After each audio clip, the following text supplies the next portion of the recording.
Hello everyone, Vinita this side. I hope you all are fit and fine. Welcome back to my channel. So keep learning, always learning. The ball poem we have already discussed in the previous video. Like already we have discussed about the introduction and all the stanzas in proper reading form. Now in this video we are going to learn the NCERT solution of question answers of thinking about the poem. So here we do have the first question. So, what is the first question? Why does the poet say, I would not introduce on him? Why doesn't he offer him money to buy another ball? Poet ने ऐसा क्यों कहा कि अब मैं उसको बिल्कुल introduce invite नहीं करूंगा और उसने उसको क्यों दूसरी बॉल खेलने के लिए दूसरी बॉल खरीदने के लिए ऑफर नहीं दिया? As we already discussed in our previous video, like money is external. We can buy materialistic things from the entire world, but we cannot buy the emotions, feelings, our attachment, our loved ones by the money. So the poet says, I would not intrude to him on him because he wants the boy to learn from the experience of loss. वो कहते हैं कि हम उसको sympathy नहीं देंगे क्योंकि वो चाहता है कि वो जो बच्चा है, जो छोटा बच्चा है, जो लड़का है, वो सीखे, वो एक्सपीरियंस करे कि उसने अपनी लाइफ में एक बहुत बड़ा लॉस किया है। अब इस लॉस का उसकी लाइफ में क्या इम्पैक्ट पड़ेगा, उस बात को, उस चीज को वो सीखे। This will teach the boy that loss is also an important part of life. कि लॉस भी एक लाइफ का बहुत इम्पोर्टेंट पार्ट होता है, उसको ये चीज सिखानी है। और इस चीज से कि उसने कुछ गुम किया है, उस चीज से वो सीखेगा कि ये लाइफ का एक पार्ट है, loss. If birth is a part, then death is also a part of life. If positive something is there in the life, then negative is also something there in the life. If profit is there, then we do have loss also, and loss is also an important part of life, and loss is important for learn something, for doing something in a better way. Hence the poet does not intervene in the boy's natural process of learning. वो बाधा नहीं बनना चाहता था, जो ये वो बच्चा नेचुरल प्रोसेस है उसके साथ लर्निंग की। हम कुछ बच्चे को सिखाते हैं, हम उसको बार बार कोई चीज एक्सप्लेन करते हैं कि वो सीख जाए, but sometimes it happens we do have a particular situation in front of us. From that, the children, the child, the boy, it is the natural process कि वो अपने आप ही कुछ गुम करते हैं, उसने कुछ गुम किया और उसको उस चीज की इम्पोर्टेंस समझ में आई कि जब तक वो लव वंस थिंग्स हमारे पास होती है ना, तब तक हम उन चीजों को बहुत ही केयरलेस तरीके से कहीं भी डिस्ट्रॉय कर देते हैं, खराब कर देते हैं, गुम कर देते हैं। We are not caring, but when we do not have that thing ना, we felt very bad. So this is the natural learning, this is the natural process of learning. So इसलिए जो poet था ना, वो उस बात में interfere नहीं करना चाहता था। He also doesn't offer the boy, इसलिए उसने ऑफर भी नहीं किया मनी, पैसा, टू बाय अनदर बॉल, दूसरी बॉल खरीदने के लिए उसको पैसे भी ऑफर नहीं किए। Because the lesson of loss learn from his experience, क्योंकि जो ये लेसन था ना, लॉस करने का, कोई चीज गुम करने का, उससे उसने सीखा एक experience, would become worthless and wouldn't teach the little one to learn the lesson of responsibility from this situation, from the experience। इससे उसने एक्सपीरियंस लिया, would become worthless and would not teach the little one to learn the lesson of responsibility from this situation। वो कुछ सीखेगा ना, उसे हम सिखा नहीं रहे हैं, ये उसके लिए एक नेचुरल प्रोसेस है जहां पर वो खुद से रियलाइज कर रहा है कि उसकी एक रिस्पॉन्सिबिलिटी थी। तो उस सिचुएशन में उसने लेसन सीखा, पहला लेसन सीखा अपनी लाइफ का कि हमें अपनी लाइफ में रिस्पॉन्सिबल बनना चाहिए। So this is the natural process. इसीलिए जो पॉइंट था वो उसके लाइफ में, उसके इस डिसीजन में, उसके इस लर्निंग में इंटरफेयर नहीं करना चाहता था, और इसीलिए ही उसने उसको पैसे ऑफर नहीं किए। उसने छोड़ दिया उसको ये समझने के लिए कि पैसे से सिर्फ मटेरियलिस्टिक थिंग्स खरीदी जा सकती हैं। अब वो बॉल, उसकी प्लेस पे आप दूसरी बॉल को लाकर खेल सकते हो, लेकिन आपके जो इमोशंस, आपकी जो अटैचमेंट उस बॉल के साथ थी प्रीवियस वन के साथ, वो शायद अब इसके साथ नहीं हो पाएगी। दिल के कोने में एक दर्द जरूर रह जाएगा कि मेरी वो बॉल थी, वो मेरी बहुत फेवरेट थी, जब मैं ये करता था तो वो बॉल के साथ मैं ऐसे खेलता था, मैं ऐसे करता था। तो ये जो चाइल्डहुड मेमोरीज है ना, वो हमारी लाइफ से कभी भी खत्म नहीं होंगी। Okay, so now the question number 2। Staring down all his young days into the harbor where his ball went, do you think the boy has had the ball for a long time? कि ये ball उसके पास बहुत लंबे time से थी? Is it linked to the memories of the day when he played with it? क्या इसका link है उन यादों के साथ, उन दिनों के साथ जब वो इसके साथ खेला करता था? Yes, it appears that the boy has had the ball for a long time. कि उसके पास ये बॉल बहुत लंबे टाइम से थी। When it bounced, जब उसको वो बाउंस कर किया, and fell into the water, और जब वो पानी में गिर गई, all his childhood memories of wonderful days flashed in front of his eyes। जब वो बॉल के साथ खेल रहा था तो बॉल बाउंस करते करते जब पानी में गिर गई, तो कंप्लीट उसकी जो चाइल्डहुड मेमोरीज थी ना, वो उसकी आंखों के सामने फ्लैश्ड हो रही थी। उसकी आंखों के आगे वो चीजें घूम रही थी कि उसके साथ, उन बॉल्स के साथ उसका कितनी कनेक्टिविटी थी। वो उसकी फेस से झलक रहा था, क्योंकि हमने सेकेंड ही लाइन में पढ़ा था कि वो बिल्कुल स्टिल हो गया था। वो ट्रम्बलिंग, वो कांप रहा था और वो स्टेरिंग कर रहा था, वो घूर रहा था उस बॉल की तरफ। अगर उस बॉल की उसको ज्यादा टेंशन नहीं होती ना, तो वो इस तरह से वहां खड़ा नहीं रहता। अगर बॉल गिर गई थी तो वो फटाफट दोबारा से अपने पेरेंट्स के पास जाता, पैसे लेता और नई बॉल खरीद लेता। लेकिन it seems, it appears by his reaction, उसके रिएक्शन से पता चल रहा है कि वो जो बॉल थी, उस बॉल के साथ उसकी childhood memories, it was completely flashed in front of his eyes. He realized that those moments would never come back just as the ball. उसने महसूस किया कि उसके जो चाइल्डहुड यंग डेज, जो मेमोरीज थी, वो मोमेंट्स थे, वो जो पल थे, वो कभी वापस नहीं आएंगे। ऐसे ही जब लाइफ में इंसान के पास से कोई चीज चली जाती है, कोई बिलव्ड वन चला जाता है, तो उसके साथ की जो मेमोरीज, जो मोमेंट्स हमने स्पेंड किए होते हैं ना, वो कभी भी वापस नहीं आते। वो सिर्फ एक मेमोरी में, एक ड्रीम में ही रह जाते हैं, just as the ball. He felt that he can buy new balls and those would create new memories. He felt, उसे महसूस था, that he can buy new balls, कि वो नई बॉल्स भी खरीद सकता है, and those would create new memories। लेकिन वो अगर बनाएंगी ना, तो उससे नई यादें बनेंगी, अब वो नए मोमेंट्स बनेंगे। But those that are gone with the ball into the water would never ever return. लेकिन वो दिन जो उन बॉल्स के साथ चले गए, उस पानी में बह गए, वो दिन कभी लौट कर वापस नहीं आएंगे। वो दिन नहीं आएंगे, वो बचपन नहीं आएगा, वो बचपन की यादें रह जाएंगी सिर्फ। वो बचपन के दिन, वो बचपन की मासूमियत, वो इनोसेंस, वो कभी, वो प्योर प्योर हार्ट बच्चे का कभी भी वापस नहीं आ सकता। क्योंकि जैसे जैसे वो अपनी लाइफ में ग्रो करता है ना, उसकी लाइफ में और भी बहुत सारे ऐसे पॉइंट्स होते हैं जो उनकी, उसकी पर्सनालिटी के साथ इंक्लूड हो जाते हैं। वो प्योर हार्ट नहीं रहता, उसमें मिलावट हो जाती है।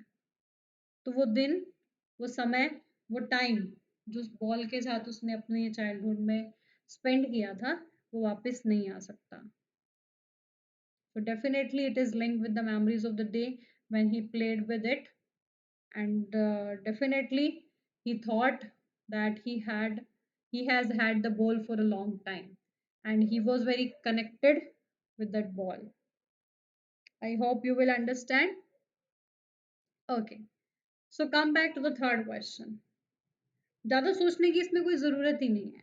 बहुत सिंपल सी बात है. एक ही बात उन्होंने रिटर्न की, बार-बार वापस की गई है कि मटेरियलिस्टिक थिंग्स को हम लाइफ में खरीद सकते हैं, लेकिन जो हमारी लव्ड वन्स चीज़ें होती हैं ना, उनको हमारी पैसे की कोई भी कीमत वो चीज़ हमारे सामने लाकर नहीं दे सकती. जो दिन चले गए, जो मेमोरीज़ चली गई, वो मनी से नहीं खरीदी जा सकती. किसी की लाइफ चली गई, किसी की लाइफ का लॉस हो गया, कोई चीज़ चोरी हो गई, कोई चीज़ गुम हो गई, वो चीज़ें वापस नहीं आती. In the world of possessions refers to the world consisting of materialistic thing.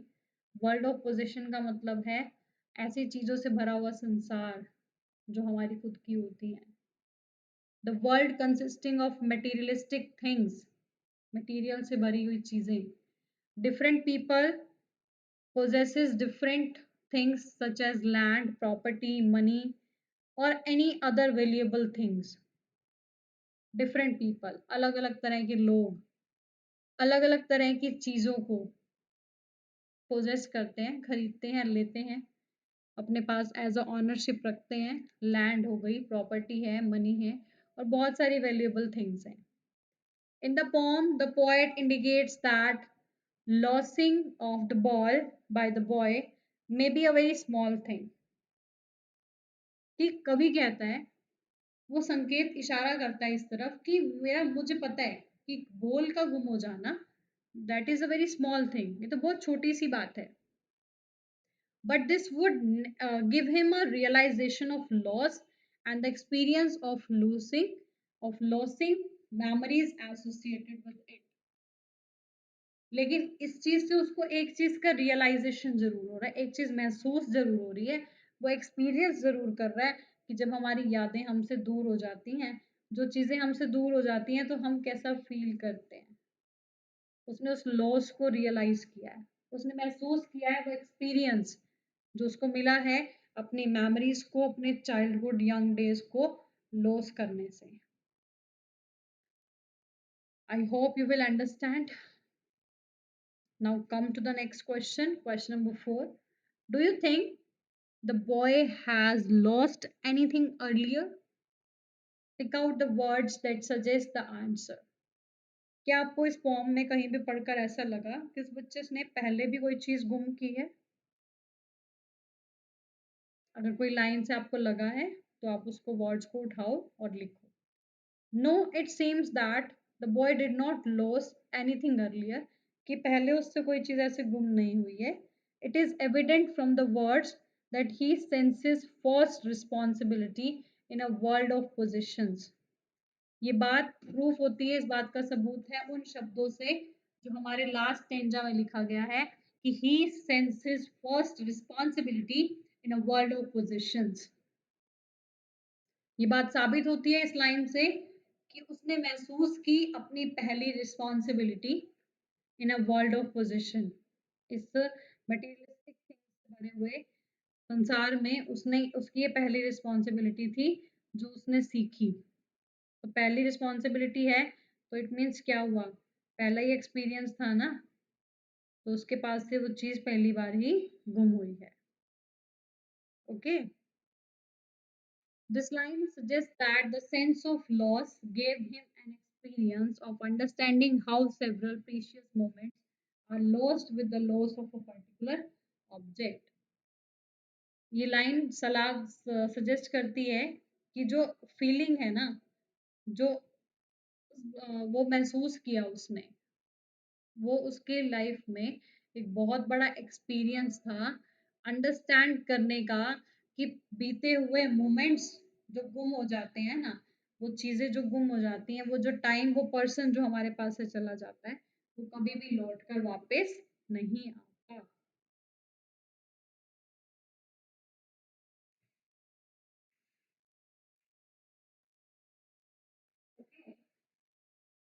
I think you will understand this. It is a very subtle and beautiful poem about a little boy's growing up. The poet sees this little boy one day when he has just lost his ball. The loss of his ball is teaching him that in the life we often lose things and that cannot be easily replaced. Such lessons are a part of growing up, and everyone has to learn them at some point in the time or the other. कोई पहले सीख जाता है कोई बाद में सीख जाता है लेकिन ये चीज़ रियलाइज सबको होती है. However, it is painful for the poet to watch the boy in his sad state. ये पेनफुल था पोइट के लिए भी बच्चे को ऐसे मुश्किल दौर पर छोड़ना. He is sure that the ball as well as the person who visited by the boy feels the same way in the that he does as he does. कि जो उसने किया है उसको रियलाइज होना चाहिए कि जब चीज़ हमारे पास होती है we cannot be careful, we cannot be vigilant for that. Okay, next one. What does the poet say? The boy is learning from the loss of the ball. Try to explain this in your own words. What does the poet say? कवि क्या कहता है? The boy is learning from the loss of the ball. कि बच्चे ने कुछ सीखा अपनी बॉल के गुम हो जाने से. एक्सप्लेन करो. The poet tries to convey through his poem that the boy has learned an important lesson to cope up with the loss of his ball. Poet ने ये कोशिश की है कन्वे करने की पोएम के थ्रू कि उस बच्चे ने वाकई में अपनी लाइफ का एक बहुत इम्पॉर्टेंट लेसन जो है वो सीखा है.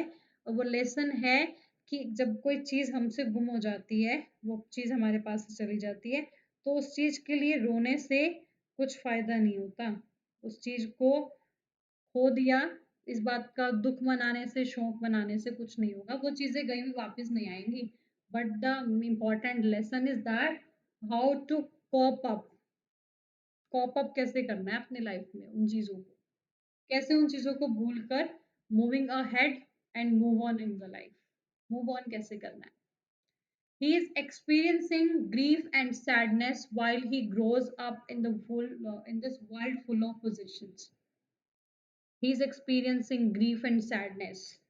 वो एक्सपीरियंस कर रहा है वो सीख रहा है कि दुख और उदासी when he grows up in the full world of possession ये चीज़ें कैसे एक्सपीरियंस करनी होती हैं महसूस कैसे होती हैं ये चीज़ें जब हम अपनी लाइफ में अपने उस मटेरियलिस्टिक वर्ल्ड में आ जाते हैं.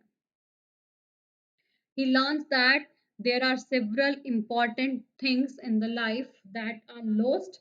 कि बहुत सारी लाइफ में important चीज़ें होती हैं जो गुम हो जाती हैं and cannot be brought back और जिसे वापस नहीं लाया जा सकता. He also senses his first sense of responsibility as he loses the ball. उसने महसूस किया वो पहली रिस्पॉन्सिबिलिटी जो उसने बॉल को गुम करके की है कि हमारी एक रिस्पॉन्सिबिलिटी बनती है उन चीज़ों के प्रति जो हमारे लाइफ में बहुत ज़्यादा मैटर करती हैं. The boy learns to stand up and leave the loss behind. लड़के ने सीखा उस बच्चे ने सीखा कि कैसे स्टैंड अप करना है मूव ऑन करना है उस लॉस को पीछे छोड़कर आगे बढ़ना है लाइफ में and understand the true meaning and the nature of loss.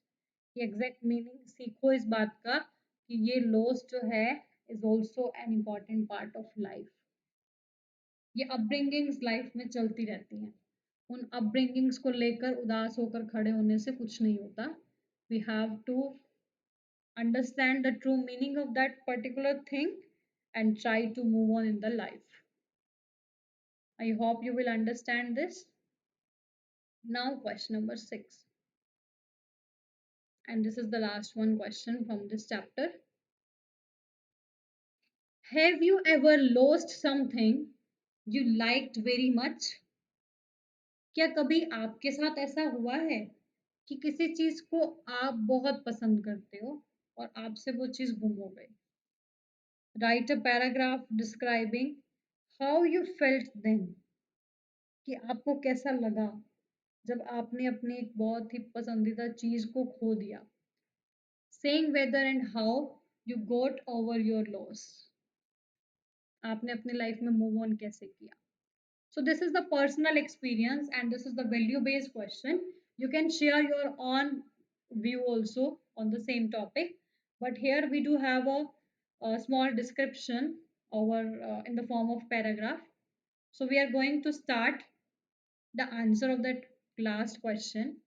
Yes, I had lost my pet dog in a road accident. कि मैंने खो दिया था अपने एक पालतू कुत्ते को एक रोड एक्सीडेंट में. When he was just 5 years old, जब वो डॉग सिर्फ 5 साल का था. One day I was playing with my puppy with a ball in my garden. एक दिन मैं खेल रहा था अपने पप्पी के साथ with a ball, बॉल के साथ. पपी जो था उसके साथ भी हम बॉल के साथ अपने गार्डन में खेल रहे थे. I threw the ball in the air while playing with him. उसके साथ खेलते हुए उसने क्या किया, उस बॉल को हवा में उछाल दिया. My dog jumped to catch the ball, but it bounced back and rolled to the street nearby. लेकिन जैसे ही वो उछला पीछे की तरफ बॉल को पकड़ने के लिए, तो वो स्ट्रीट गली में ही रोल हो गया. As my dog went to fetch the ball. अब जैसे वो रोल करते करते गली तक पहुंचा, तो as my dog went to fetch the ball, वो गया तो था बॉल को कैच करने के लिए, पकड़ने के लिए, but a speeding car ran over my puppy and I could hear it crying in pain. तो अचानक से एक स्पीडी कार करती हुई आई पप्पी के पास एंड उसने उसको क्रैश कर दिया. आई कुड हियर, मैं सुन सकता था, इट्स क्राइंग इन पेन, कि वो कैसे दुख में रो रहा था. I rush to the spot, मैं उस जगह पर भागा एंड फाउंड माई पप कवर्ड इन ब्लड. और मैंने देखा कि जो मेरा पप्पी है वो खून से लथपथ हुआ हुआ है. I rushed him to the hospital immediately, but it was too late and he was bleeding profusely and succumbed to injuries. मैं भागा फटाफट हॉस्पिटल उसको लेकर, लेकिन ये बहुत लेट हो चुका था. उसका जो ब्लड था वो इतना ज़्यादा फैल गया था उसके इंजर्स पे, उनके जख्मों पर. And I was very upset and grief stricken by this incident. और इस एक्सीडेंट से, इस इंसिडेंट से मैं बहुत ही दुख, बहुत शौक में चला गया, बहुत उदास हो गया. With due course of time I recovered from my loss. बस कुछ टाइम बीता, उसके बाद मैंने अपने लॉस से रिकवर करना स्टार्ट किया. But that incident is fresh in my memories. वो आज भी, उसकी जो याद है ना, वो मेरे माइंड में आज भी बिल्कुल ताज़ा है. And I still love my dog and miss him dearly. और क्योंकि मैं आज भी अपने उस डॉग से उतना ही प्यार करता हूँ और उसको बहुत दिल से मिस करता हूँ, बहुत याद करता हूँ उसको. So guys, students, in our life loss is an important part. Loss is the thing that must be every time in everyone's life. It's our decision how to cope up with that situation. So here, the poet just want to discuss the same thing, and he was successfully described the same thing कि loss upbringing सबकी life में आते हैं. वो upbringings हमारी किसी beloved things के लिए भी हो सकती हैं और beloved ones के लिए भी हो सकते हैं. It's totally depend on us that how we can cope up with the situation. So this was the last question and it was very emotional कि एक बच्चे के लिए बहुत छोटी सी एज में उसको देखना कि उसके डॉग के साथ क्या हो रहा है. It was really a very bad thing for the uh, for that boy. But although it was really a fact of the life. The ball poem is an extended metaphor. The poem can be understood literally and metaphorically too. At literal level, we see a boy trying to overcome the grief of losing his favorite ball. He is trying to move on in life. At metaphoric level, the ball refers to anything which is liked by humans. When we lose it, we understand its importance, but crying over the loss makes no point. One should get over the grief and move on. We should learn to stand up. Last but not the least, we do have a theme, the loss of innocence, loss of loved ones, to move on in life, recovering the loss. And what is the tone of the poem? Sad, sorrowful, which changes at the end into a encouraging tone. And style is free versa because the stanza that we do have for this poem that do not have any type of rhyming words. Rhyming scheme is not able to make it. So it means the type of the poem is free versa and the tone is sad and sadness. Recovering the loss. That we should recover, हमें recover करना चाहिए अपनी life में, उन obstacles को दूर करने की कोशिश करनी चाहिए जिसको हमारे पास आने से हमें दुख हो जाता है. Okay, so here I just want to tell you one more thing. What is the central idea of the poem? It looks like a simple story of a young boy. The boy is severely upset over the lost. Normally, it may seem like a great overreaction. Children lose things like their toys, balls, quite often. Usually, no fuss should be made about such a small thing. But the ball seems to be symbolizing the child's childhood. यहाँ पर बहुत छोटी सी बात थी ball, लेकिन ball symbolize कर रही थी चाइल्डहुड को, हमारे यंग डेज को, हमारे चाइल्डहुड इनोसेंस को. So the boy becoming an adult loses his childhood. He was clinging on to his childhood for so long. The poet accepts the changes in his life. Although he is still suffering, yet he is learning to move on from his fleeting childhood. The true theme of the poem is that we should cherish every moment of the life. हर एक life के हर एक moment को enjoy करना चाहिए. Life is really very short. The poet realises that it is very difficult to deal with the loss but it must be done. कि मुश्किल होता है डील करना लॉस के साथ, लेकिन हमें करना पड़ता है. We should move on as there is no use in wasting precious time and life. हमें मूव ऑन करना चाहिए क्योंकि हम अपने लाइफ के इम्पॉर्टेंट मोमेंट्स को, प्रीशियस टाइम को, प्रीशियस मोमेंट्स को हम ख़त्म खराब नहीं कर सकते. I hope you will understand this poem very much carefully. Okay, and from the next video we will come back with a new chapter. So till then, stay fit, stay fine. Thank you. Have a nice day.